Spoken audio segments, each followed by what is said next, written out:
Yo, what is up guys, Grim here, and in today's video we have another Atlas strategy guide coming your way, abusing, of course, the new Atlas ascendancies. And today we'll be covering Legion, how you can take Legion farming to the absolute next level and really bring home the bacon. So in terms of how much more powerful Legion is, it's probably well over 3 or 4 times as powerful as in any other league we've seen before in terms of the drops. The new Vastir area completely takes Legion to the next level and absolutely is the best area to be doing Legion in. It's completely disgusting, and I urge you to pay close attention to the background footage here. You're going to see a disgusting amount of pure emblems drop from this map. Completely insane.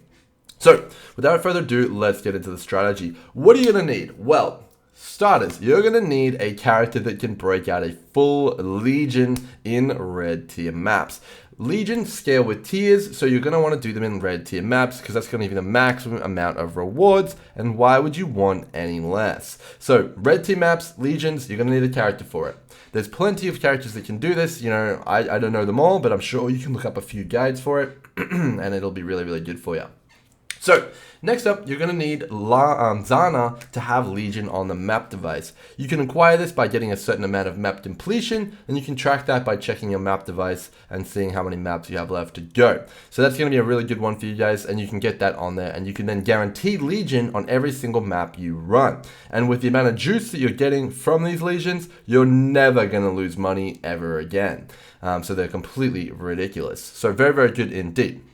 So those are the only 2 things you need to know, and you need to be able to do this strategy. You will also need a few maps to get started with, but you will be able to get quite a lot of maps from this strategy anyway, so very good. So the map of choice that I think is the best for running Legion on it right now is in fact Dunes. You do want to do it on Dunes because Dunes is one of the best open layouts for Legion, and oh man, it just happened to be in New Vastir. Very lucky indeed. So Dunes is your pick. If you want another alternative, you can't get your hands on Dunes, or if there's like not enough supply, you can indeed go with Desert. 2 Mariketh emblems at once there. Keep note, there's quite a lot that drop in here. So yeah, 2 Mariketh emblems there, very nice indeed. So Dunes and Desert, those are your maps of choice. Now, why are we doing those? Well, Dunes specifically drops the new alteration card, and the other two, the other reasons are that they're very open. The alteration card sells for a ridiculous amount right now. You can sell alterations for I think 3 to 1, 4 to 1 almost. So it's actually completely ridiculous. So those are the maps. That's what you need. Let's get into the how. Let's dive into the game. So we'll bring up PoE here, and we'll get into the talent tree. So to do this, you'll need a total of 3 sets of talent points.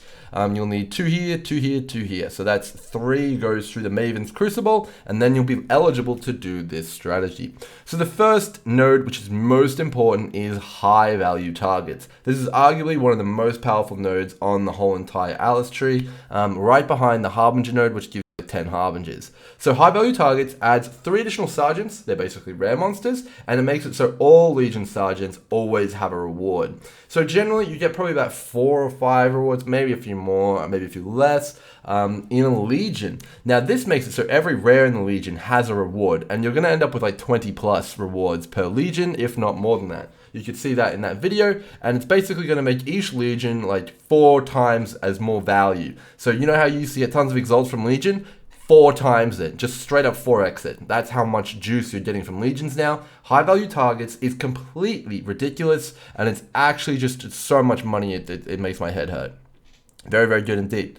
So very nice. Next up, you're going to have War Supplies. War Supplies just adds an additional War Horde. Now, the wording on this is the same as a polished Legion Scarab. So it actually adds 2 War Hordes, which is very good, and we'll get to that in a second. It's basically going to be more guaranteed splinters for you, so it's more emblems and more juice. You're also going to be able to get currency rewards in them, incubators, all that kind of stuff like that. So 2 additional wards, very nice indeed. And the last one here, Emblematic, is also right up there with the most busted nodes on the tree. It's not as good as high value targets, but it's absolutely ridiculous, and it was what it was causing me to drop all of those pure emblems on the floor. Now this reads from Legion monsters. This is not the case. The way it actually functions in reality is that they can drop off of any Legion monster, the splinters that they drop, or the chests. They can also drop from warhords, they can drop from pots, anything like that. They're considered Legion monsters for some reason, and they drop full emblems. You can see it in the video as well when I open some chests. Now, one thing to note though is I've never seen a general drop a full emblem. I've never seen that. So maybe gilded scarabs aren't as worth it as it would be otherwise, but maybe they do drop and I just have gotten unlucky. So yeah, very, very interesting there. Pretty cool in my opinion. So yeah, emblematic. If you actually do the math on emblematic, it works out to be 100% more splinters from Legion, just purely because of how it works. 1% chance, so 1 in 100, and then you get double emblem. It's like, that's how it kind of works out, 100% more splinters. Now, completely insane. That's what you'll want, and you'll need to get those maps, and you're just going to run it, boom. The ones that I run on, I use about a rusted Legion scarab or a polished. I put it in, Zana, Alk, go. Absolutely insane currency per hour. You're going to get tons of pure exalts, tons of emblems, and it's going to be really, really cool. Now, as with the Harbinger strategy, which I posted earlier, you can take this to the next level using Platinum Watchstones. If you're loving Legion and you're absolutely you want more juice, you can actually juice it up even more using Platinum Watchstones. So there's two different options you can go for with Legion with Platinum Watchstones.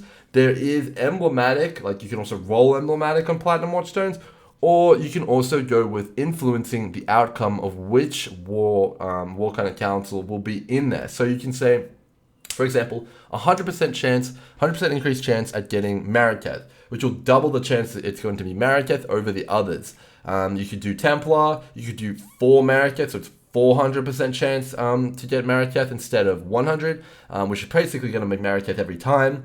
But the prices of emblems are kind of weird right now, and that, in my opinion, is not the way to go. The way you actually want to go is to roll emblematic on each of the Platinum Watchstones. So this is going to give you a further 0.1% chance to drop timeless emblems from Legion monsters and their splinters. So very, very good indeed. So you can see here, I've got 4 of them, so that adds up to 0.4, and then you get the talent in the middle, Secrets of the Stones. It's going to take you to 0.5, which is actually completely broken. The reason this is so broken is because the actual node itself is only 1%, and this gives you 50% more effectiveness of that node. So you're going to end up with 150% more Legion splinters overall, and they're going to be easier to pick up. Generally, I hide the Eternal and the Karui splinters, but this turns them into pure emblems. And a very important thing to note about these emblems is that they actually do not obey the kind of like the type of war group that they're dropping from. So you could, for example, get a Legion with Eternal and Karui, right? And you open their warhords, you slay their monsters, and it just drops Mariketh emblems. It's kind of weird, but it just picks a random one, and it's not weighted. So yeah, it's kind of weird. It's really funky how it works, but I'm not complaining because it means I get tons of Mariketh emblems. And it is exactly why you don't go for forced Mariketh legions, you go for the emblematic instead. If you're looking to juice this up, in my opinion, the absolute way to go is to get 4 0.1% chance to drop as emblem Watchstones. Completely insane, and that's going to round out this strategy, guys. Of course, you can make hundreds of exalts off of this strategy. I'm not exaggerating. You drop tons of raw exalts, you can sell the emblems, you get insane amounts of other stuff, just currency everywhere, and you're going to be able to make, tons of money off this if you can farm it effectively. Very, very nice indeed. Of course, stay tuned to the prices. In terms of prices, I like to take a look at PoE profit.